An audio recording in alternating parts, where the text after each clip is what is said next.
After being baited 2 days ago and staying up all night for the leaks, my hibernation is over and they're finally releasing right now. Yuji vs Sukuna continues, Megumi is shown. I mean, it's about as hype as you'd expect. If you enjoyed Jujutsu Kaisen, Blue Lock, or just manga in general, consider clicking that subscribe button and joining my community Discord down below. Without further ado, let's end this break and jump right into the leaks.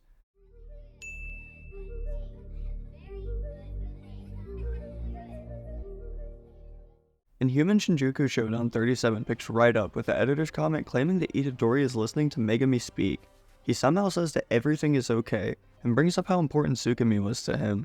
Megumi refers to her as the brightest and most harmless flower in his life, and above all, he just wishes she wasn't drawn into any of this.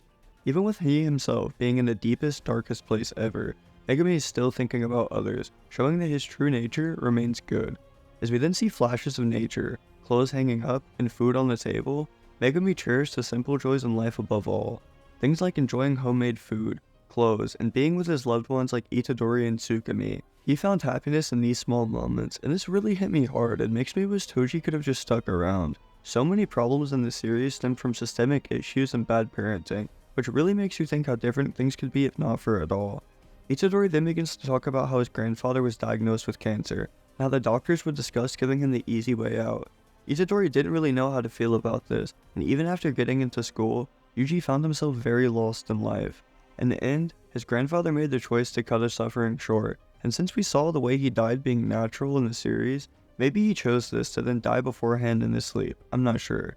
With page 4 then transitioning back into the fight and Sukuna using Hollow Wicker Basket, Yuji states that above all, this is why he wants Megumi to survive. He's always been helpless in guiding others to a proper death and been confused on his route. However, here and now, he has the power to free his best friend. With seagulls flying all around Sukuna, Yuji begins to slowly walk towards him with both fists clenched and a mean glare. Sukuna begins to monologue about him potentially using Gojo's method of regenerating burnt-out techniques. However, the aftershocks of Infinite Void still weigh heavy on his brain. He ultimately says it's far too risky to try doing so, which honestly is just giving even more respect to Yuji's current level as a fighter. He won't risk slipping up for one moment against him, which just shows how far a goat is truly grown. Flashes of Kusakabe using Simple Domain and others using Wicker Baskets are then shown, as the narrator seemingly explains the benefits and downsides of both. Who really cares though, because Ryomen Sukuna bypasses any restriction having 4 whole arms, and can absolutely still fight while negating Yuji's true territory. Page 7 then throws us right back into the action however, as Yuji lunges towards Sukuna, with seagulls still flying around them for some reason. First blood seems to go to Yuji Itadori with a swift claw strike to Sukuna's stomach, doing so while blocking an oncoming kick. Yuji then grabs onto Sukuna's arm and tries to flip around his back like a spider monkey. However, Sukuna grabs our boy and slams him into the ground. Yuji tries to immediately get back up, however Sukuna slams his face to then leap into a goddamn barista bomb. Unk is really out here doing WWE moves with his nephew, I kid you not.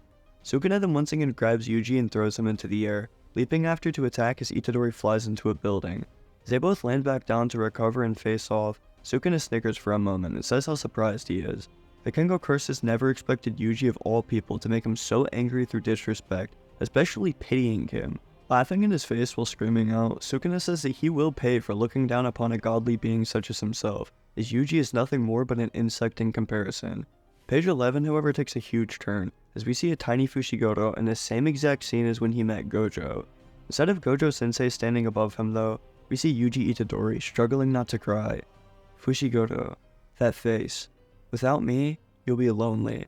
Now I have no clue what the implication of Yuji being in Gojo's memory and what does that have to do with his domain. Just please let me know what you guys think, because I'm just at a loss for words. Not only is this scene so wholesome, but it just has so many possible implications, and I don't know if Yuji now has a memory technique, if that's confirmed, but who knows. Page 12 then shows Sukuna attempting to access the 10 Shadows technique, however a black puddle just appears, taking his leg for a moment. With a shocked expression, Sukuna realizes that he's lost access to both the 10 Shadows technique and Maharaga. Yuji's soul punches seems to have done exactly as they planned. He's freed Megumi from the depths of Sukuna's darkness bath. With no time to think, Yuji then slams his fist into Sukuna's nose, sending him flying into a building far in the distance. Our boy literally cracks a smile, with blood covering one eye, as he then charges once more towards Sukuna with pure determination. I mean, he is on demon time like we've never seen him, and it most definitely helps that he can feel Megumi's soul bleeding through with memories and wholesomeness. Yuji and Sukuna then go blow for blow, repeatedly hitting face and body shots as both fighters hold their ground. Sukuna ends this little bout by deflecting one blow, sending Yuji stumbling back for a moment as he tries to recover. Sukuna then grabs his head in retaliation. However, Yuji does the exact same thing to Sukuna, as they both literally begin pounding their fists into one another's noggins.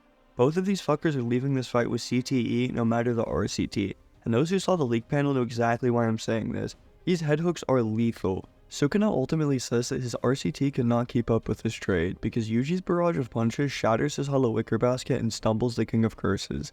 He takes full advantage of this opportunity and leaps sideways for another blow. However, the bottom of this page contains familiar slash effects. Sukuna's technique has been restored, as Yuji's incoming punch turns into his arm being diced into squares. Having RCT, it seems as though Yuji regenerates and swings through anyway with the pain. However, Sukuna easily dodges this and continues his play. Domain expansion. Holding up one hand using Satoru Gojo's sign, Ryomen Sukuna has once again activated his territorial expansion, as Itadori Yuji prepares himself. Sukuna even seems shocked on this page with how unfazed Yuji looks. However, going into the final page, what in God's name am I looking at? With a spiral staircase being shown, Ryomen Sukuna's final finger is shown tied up like Maharaga in an unfamiliar place. I have absolutely no clue where this is, if it's in Sukuna's domain or elsewhere, but the battle is now once again taken into an unfamiliar place, with no break next week. Please let me know what you guys think this finger means, because I believe Sukuna must know its location, considering it was only shown now after he used his domain. On the bright side, Yuji's kind of freed Megami's soul and brought him into the light, as I think that the black puddle grabbing his leg was definitely Megami assisting his homie. Overall, I'm gonna rate today's leaks at a solid 8 out of 10, because the chapter was amazing, the fight was great, and I'm even more excited for next week now. If you guys enjoyed me covering Jujutsu Kaisen and would like to support the channel, please feel free to click that subscribe button, comment below what I can do to improve, and join my community Discord to interact directly. I hope you all have an amazing day, and I'll see you all on my next upload.